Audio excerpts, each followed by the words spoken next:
How do I tell you I need you when you still the breath in my... Et bonjour les amis, aujourd'hui je filme avec une toute nouvelle caméra qui est la GoPro numéro 9. Si vous pouviez vraiment mettre un commentaire pour me dire si l'image est correcte ou si vraiment c'est nul. Et pareil pour le son, est-ce que vous m'entendez bien? Est-ce que vous m'entendez mieux ou moins bien? Est-ce que c'est bizarre? S'il y a quelque chose qui change, que ce soit dans le positif ou dans le négatif.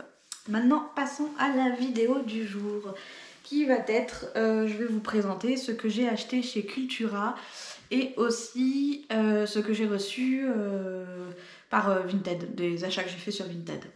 On va commencer tout d'abord par ce que j'ai acheté chez Cultura. Il n'y a pas beaucoup de livres, il y en a 3 si je dis pas de bêtises. On va commencer par Les Loups du Millénaire, le tome 1. Hop. Je vais vous lire la 4e de couverture. Donc ça c'est pas un webtoon, comment on appelle ça? Ou peut-être que... Ah je sais pas, c'est sorti sur une plateforme il y a déjà quelques années et ça a été... ça a fait beaucoup de bruit, les gens ont beaucoup aimé et j'avais lu les premiers chapitres sur cette application. Je me rappelle plus du nom, hein, désolée. Et du coup, quand j'ai vu qu'il le sortait en livre, tout de suite je me suis jetée dessus. Parce que je suis faible, ne l'oublions pas. Et je sais qu'il me plaît, puisque les premiers chapitres m'avaient beaucoup plu. On est sur un monde de métamorphes, donc de loups-garous. Et on va suivre Sienna, qui est une jeune loup-garou de 19 ans. Elle appartient à la meute de la côte Est. Elle aime peindre, sortir avec ses amis et profiter de la vie. À un détail près, marqué par un triste souvenir, elle n'arrive pas à faire confiance aux hommes. La cérémonie de la frénésie approche, pendant laquelle chaque année les loups-garous se mettent en couple. Sienna est bien décidée à trouver un partenaire pour la vie et ne compte pas se laisser approcher par n'importe qui. Mais lorsqu'elle rencontre Aiden, l'alpha de la meute, Sienna a beaucoup plus de mal que prévu à respecter les limites qu'elle s'était fixées. D'autant plus qu'Aiden a besoin d'elle pour réaffirmer sa puissance depuis que son autorité d'alpha a été remise en question. Voilà. Donc voilà pour le loup des millénaires, les loups du millénaire. J'ai le nez un petit peu bouché, peut-être ça s'entend, mais j'ai déjà du mal à articuler convenablement et à vous parler correctement. Alors en plus avec le nez un peu bouché, j'y arrive plus moi, j'y arrive plus. Oh, j'ai reniflé, c'est pas poli. En second et en troisième, j'ai acheté la BD Elle.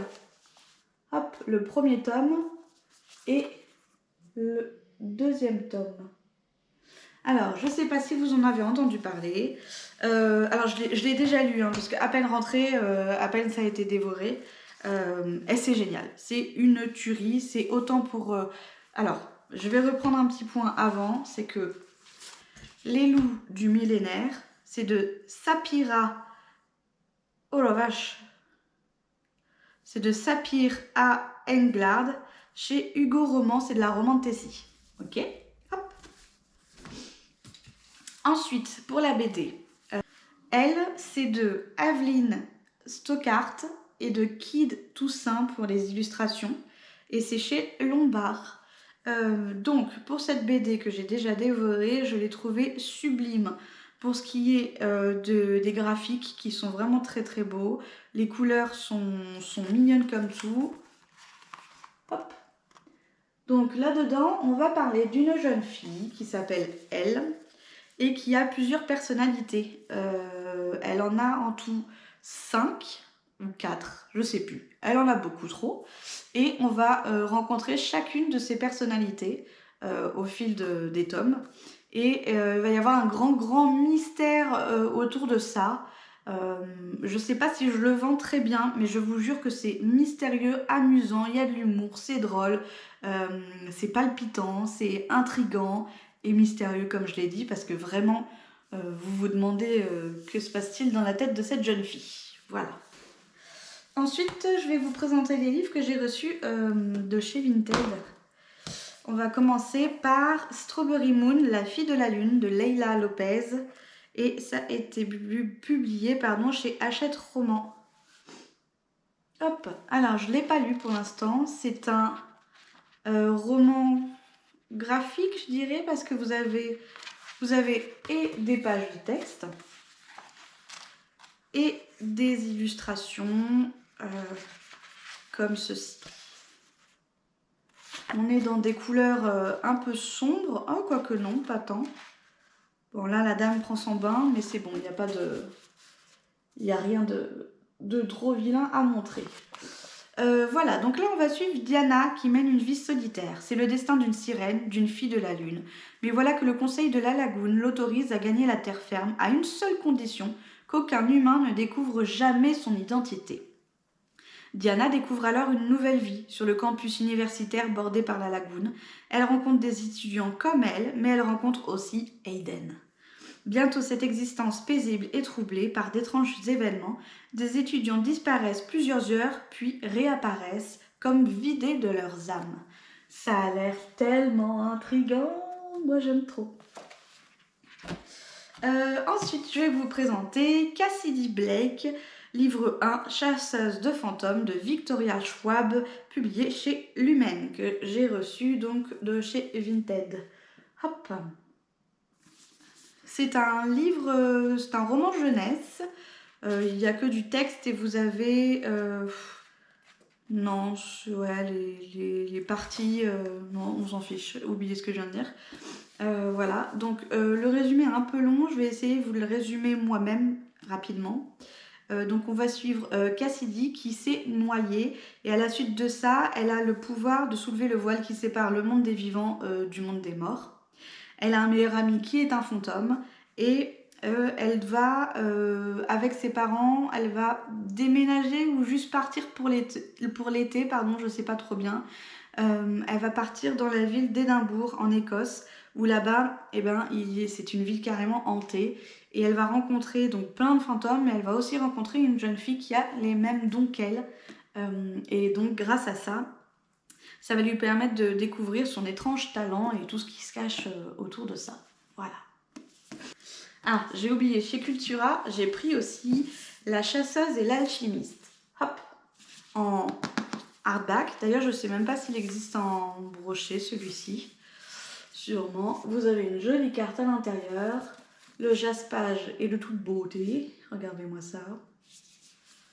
Il n'y a pas de jaquette, ce qui n'est pas plus mal. Moi, j'aime pas trop les jaquettes. Vous savez, c'est ce qui est en papier, qui se met par-dessus le hardback, parce que je trouve que tu les abîmes assez rapidement. Dès que tu veux lire, il faut les enlever. Ou, enfin, même quand je les range dans ma bibliothèque, des fois, ça racle et ça déchire un peu. Ça m'énerve, j'aime pas trop la jaquette. J'aime le hardback et j'aime le hardback qui a déjà une illustration dessus. Pour celui-ci, donc l'alchimiste, la chasseuse et l'alchimiste, c'est de Alison Saft, publié chez Big Bang. J'avais déjà dû en parler, donc je ne vais pas vraiment vous lire le résumé. Je vais juste vous dire que le Hala, créature mythique, a refait son apparition. La glorieuse chasse du croissant va se lancer. Voilà, c'est une histoire de chasse. Sauf qu'il paraît que dans ce livre, il y a quand même plus de romances que d'aventures en lui-même. Et que donc, pour les gens qui cherchent purement de l'aventure, à se méfier, il n'y a peut-être pas ce que vous voulez. Voilà. Et en dernier, j'ai reçu chez Vinted Monsieur Apothéose. C'est une BD de Julien Frey et de David, publiée chez Vent d'Ouest. Elle m'avait tapé dans l'œil cette BD. J'ai commencé à la lire. Hop, j'en suis au tout début. Alors, de ce que je peux vous en dire pour l'instant, c'est que je n'aime pas du tout les dessins. Ce n'est pas ma tasse de thé pour ce qui est des couleurs. Je vois pas ce que je montre. Ouais. Pour ce qui est des couleurs, voire même des illustrations. Hop, excusez-moi. Tac. C'est pas trop mon truc niveau graphique. Mais bon, pour l'instant, l'histoire est plutôt bien. Très intrigante et mystérieuse. Je vais vous lire la 4e. Dans la famille Apothéose, l'ambition conduit toujours à une mort d'exception. Convaincu que son nom porte malheur, Théo a décidé de ne jamais rien entreprendre. À 30 ans, il vit de petits boulots et habite chez son père. Il aime Camille depuis l'enfance, mais elle n'en sait rien. Quand Théo rencontre Antoine Pépin, un écrivain en panne d'inspiration, c'est le début d'une étonnante amitié. Ce dernier ne croit pas à la malédiction des apothéoses et insiste pour l'aider à conquérir Camille.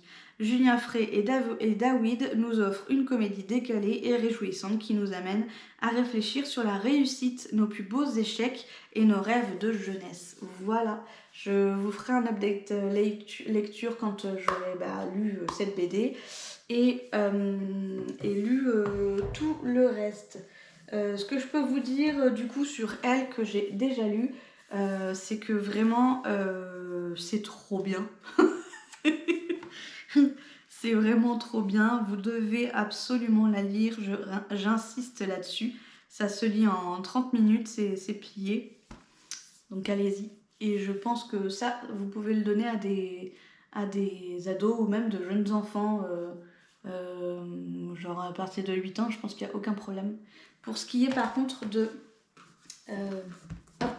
Les loups du millénaire, attention, là-dedans, vous avez des scènes très érotiques, très explicites, et c'est pas forcément fait pour tout le monde. Voilà. Sur ce les amis, j'ai terminé cette petite vidéo, j'espère qu'elle vous aura plu.